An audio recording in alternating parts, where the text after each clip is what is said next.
Assalamualaikum warahmatullahi wabarakatuh. Perkenalkan, saya F. Sofika Liana dari Prodi Doktoral Pendidikan IPA UNES.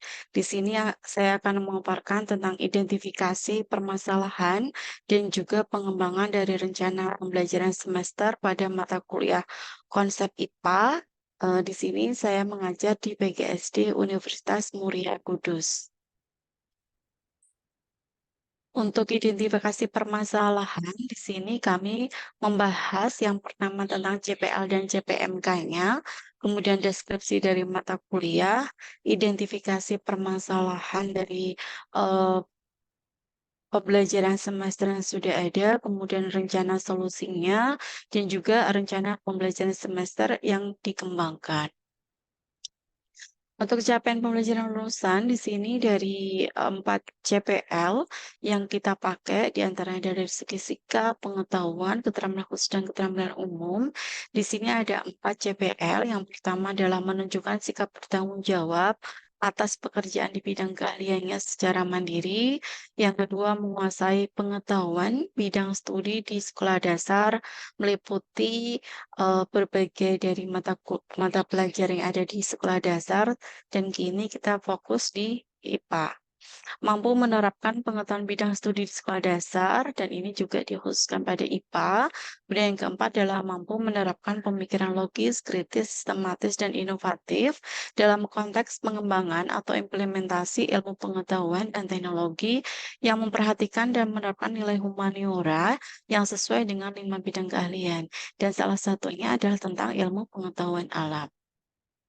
Dari CPL tersebut, kita turunkan dari CPMK atau capaian pembelajaran mata kuliah di konsep IPA sendiri. Di sini ada 3. Yang pertama adalah mahasiswa mampu menganalisis keterkaitan pengetahuan pada konteks materi konsep IPA dengan mengkaji implikasinya dalam perkembangan teks.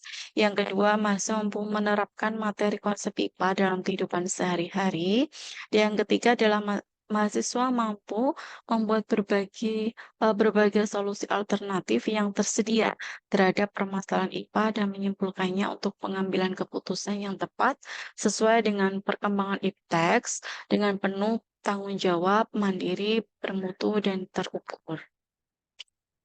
Untuk mata kuliah konsep IPA sendiri, kita deskripsikan yang pertama tentang SKS yang dimiliki oleh konsep IPA, ada 3 SKS, dan ini diikuti oleh mahasiswa di semester 2 atau di semester genap. Kemudian bahan kajian materi yang dipelajari di sini mencakup biologi dan fisika. Untuk biologi sendiri tentang organisasi kehidupan, ciri-ciri makhluk hidup tingkat rendah, animalia, dan juga pelantai. Untuk fisikanya tentang konsep pengukuran, zat dan wujudnya, kemudian tekanan, perpindahan kalor, konsep gerak, usaha dan energi, pesawat sederhana, dan juga tata surya. Untuk jumlah pertemuan sendiri, di sini kita laksanakan selama 16 kali pertemuan dengan 14 pertemuan pembelajaran dan 2 kali ujian, yaitu ujian tengah semester dan juga akhir semester. Untuk identifikasi permasalahan yang ada pada pembelajaran konsep IPA sendiri, yang pertama adalah masih bersifat teoritis dan hanya analisa lingkungan sekitar tanpa adanya tindak lanjut. Kemudian yang kedua adalah pembelajaran konsep IPA perlu adanya penerapan metode pembelajaran yang mengarah pada IPA kontekstual sehingga bisa mengasah keterampilan dengan melakukan praktikum dan di sini konsep IPA diharapkannya bisa dipahami lebih mendalam. Kemudian yang ketiga adalah mahasiswa sebagian kecil, harapannya di sini ya untuk yang realita terjadi adalah menguasai konsep saja dari segi materi pengetahuan, sehingga perlu adanya keterampilan yang mana bisa dimiliki oleh mahasiswa supaya konsep IPA ini bisa dikuasai baik dari segi pengetahuan dan juga keterampilannya.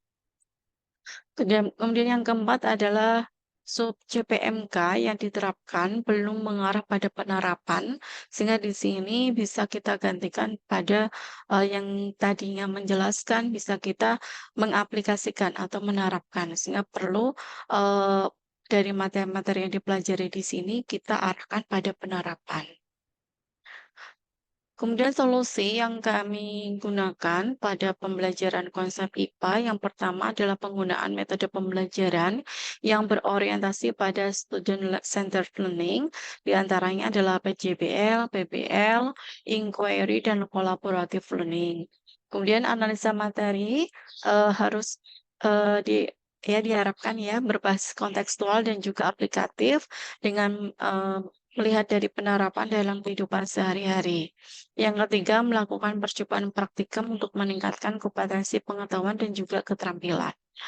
Dan untuk penugasan sendiri yang dulunya hanya bersifat kuis maupun hanya pemberian petugas ya, di sini karena ada praktikum, maka di sini untuk penugasan ada tambahan tentang observasi, kemudian laporan praktikum dan juga dalam bentuk video, dan kemudian presentasi. Untuk penilaian sendiri kita bagi dari, beberapa segi, di antaranya adalah kehadiran dan keaktifan sebanyak 20%, kemudian nilai kuis ada 10%, nilai projek 30%, dan nilai tugas UTS maupun UAS ini besarannya sama yaitu 15%. Harapannya di sini dengan, memberikan solusi ini, ketercapaian dari pembelajaran ya CPL dari mata kuliah konsep IPA ini minimal 50% pada CPMK satunya itu dapat dipenuhi. Dan harapannya juga untuk CPMK 2 dan 3 juga bisa dipenuhi, sepenuhnya. Untuk rencana pembelajaran semester pada mata kuliah konsep IPA, di sini kita melihat beberapa dari analisis RPS bahwa metode yang digunakan kita arahkan pada penggunaan metode PJBL atau Project Based Learning. Di antaranya adalah mahasiswa bisa melakukan praktikum pada materi yang dipelajari. Nah, di sini harapannya mahasiswa bisa memperoleh banyak tadi ya pengalaman dari, meningkatkan untuk kompetensi pengetahuannya dan juga keterampilannya. Kemudian, di pertemuan yang ke-10 juga di sini untuk melakukan praktikum juga ya, dan selain praktikum juga aplikasi dari, konsep, materi dalam kehidupan sehari-hari. Penggunaan metode yang dilakukan adalah metode inquiry dan juga collaborative learning.